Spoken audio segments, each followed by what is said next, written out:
Enfant d'Élohim, bonjour, soyez bénis. Alors, dans cet audio, je viens vous parler cette fois de la tribulation.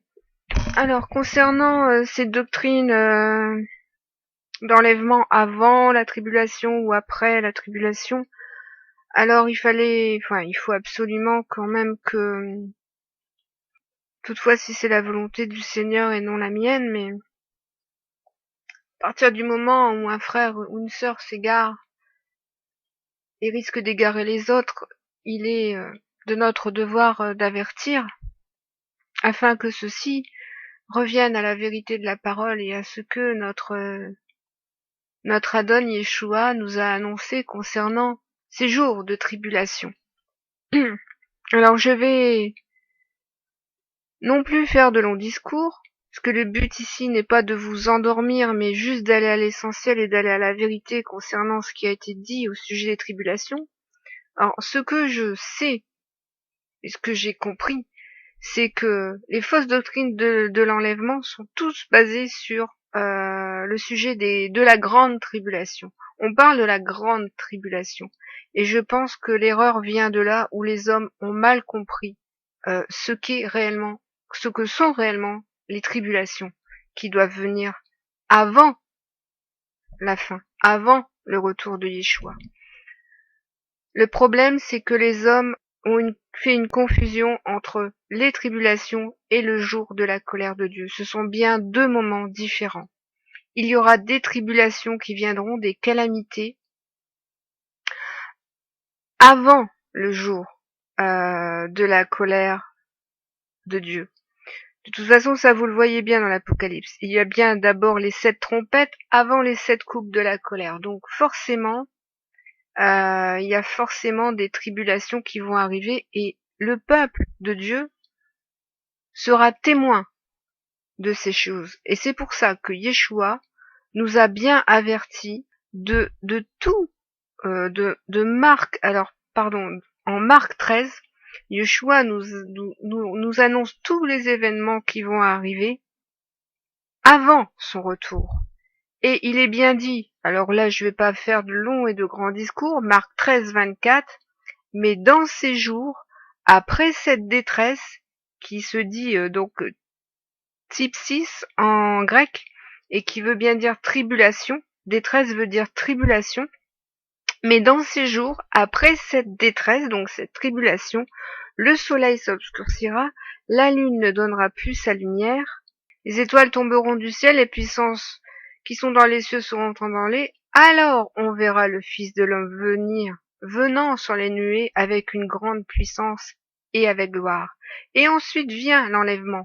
Alors il enverra les anges et il rassemblera les éclus des 4 vents de l'extrémité de la terre jusqu'à l'extrémité du ciel. Donc vous voyez ici, vous enseigne tout ce qui doit arriver avant et après les tribulations. Donc il n'y a pas lieu de faire des longs discours pour annoncer la vérité. Il ne faut s'attacher qu'à ce que Yeshua dit. Yeshua a dit après les jours de détresse, après les jours de tribulation. Je pourrais aussi rappeler Romain qui nous dit qui nous séparera de l'amour de Christ? Serait-ce la tribulation, ou l'angoisse, ou la persécution, ou la faim, ou la nudité, ou le péril, ou l'épée?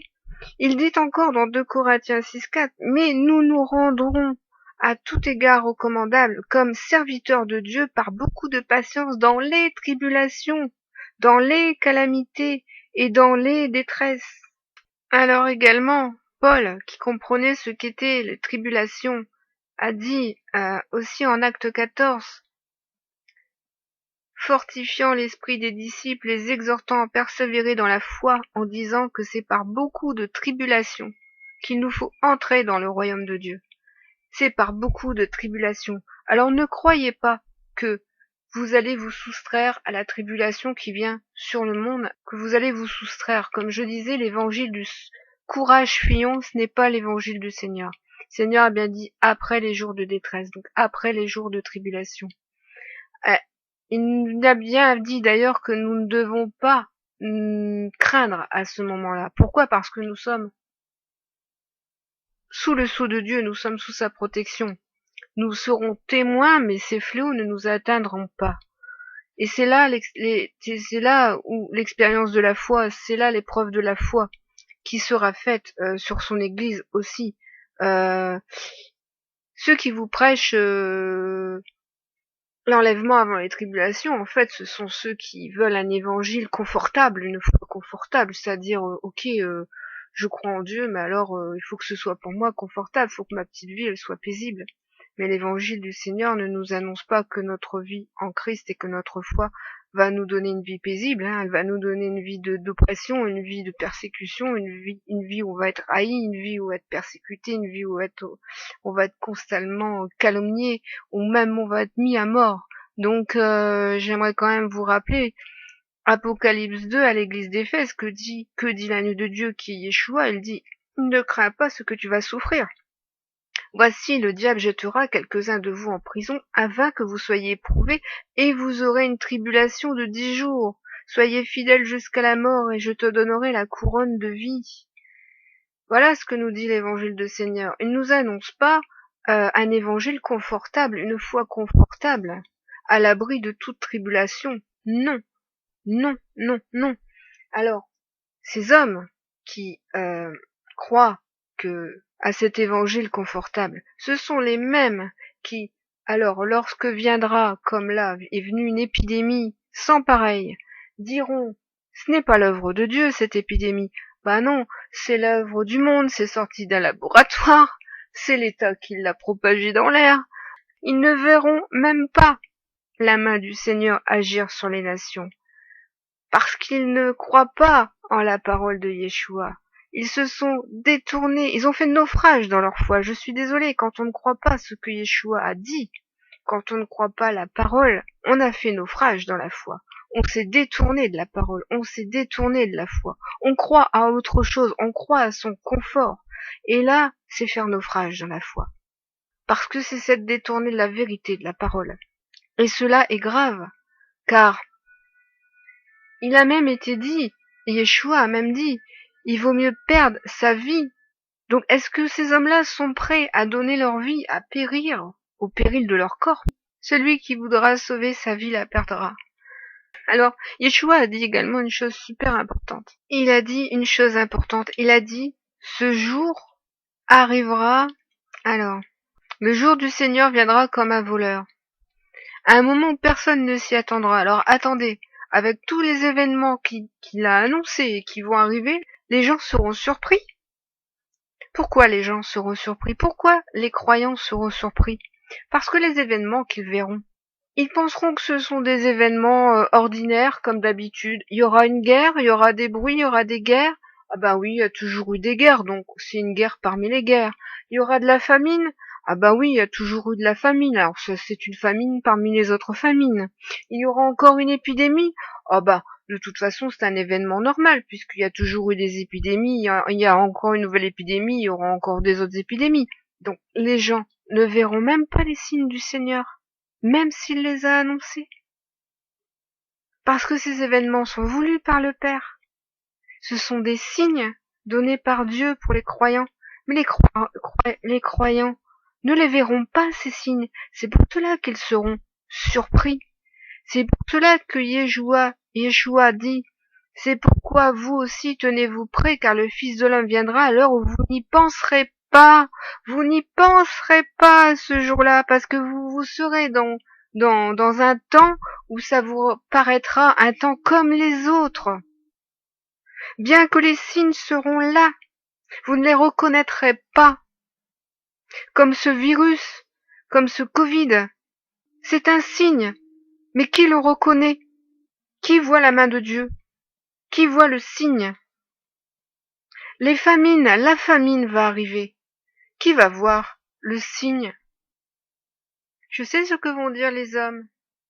Ils vont dire, ça c'est le nouvel ordre mondial, ils ont fait exprès, c'est pour nous asservir, c'est pour ceci, c'est pour cela, et ils vont se perdre dans l'aveuglement le plus total. Les gens seront aveuglés, ils ne tiendront même pas compte des signes, ils ne tiendront même pas compte de la parole de notre Seigneur, et ils croiront à cet évangile de la sécurité, cet évangile du confort, où, voilà, ils ne devront rien subir, ils ne vont pas être éprouvés.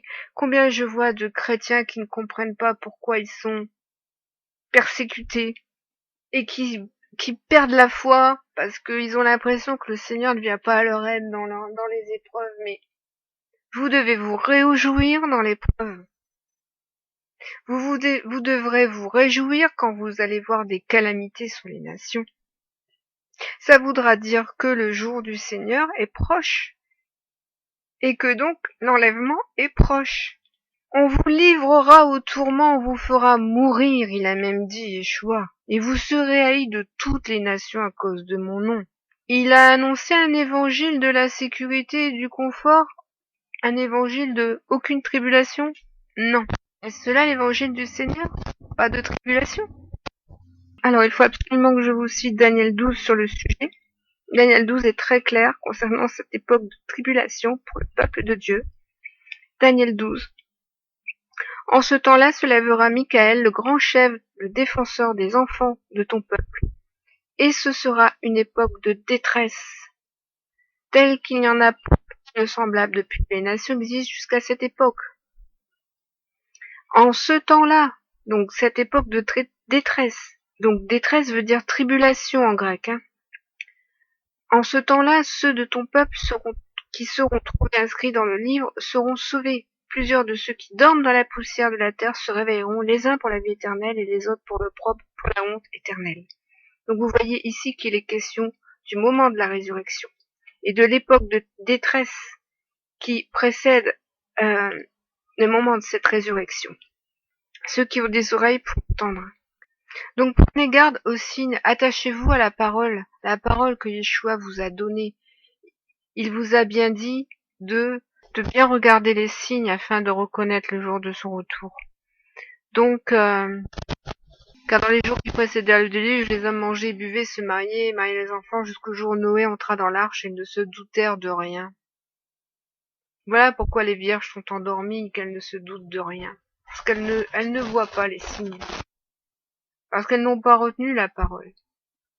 Alors donc voilà, c'était l'avertissement que je voulais vous donner. Ne pas confondre le jour de la colère avec les tribulations. Ce sont deux moments différents. Le jour de la colère de Dieu arrivera bien après l'enlèvement, après la 7e trompette, la dernière trompette comme l'a dit Paul. Donc les tribulations, l'enlèvement, le jour de la colère. Soyez vigilants à ce que les hommes vous enseignent et réfugiez-vous dans la présence de Yeshua. Yeshua ne vous laissera pas dans l'ignorance de ce qui doit arriver. Ceux qui veillent, ceux qui prient, ceux qui l'attendent, ne seront pas dans l'ignorance des signes et du jour de son retour. Ils seront en train de veiller cette nuit-là. Ils seront pas endormis. Ils seront pas comme ces vierges qui se sont endormies. Ils seront bien éveillés.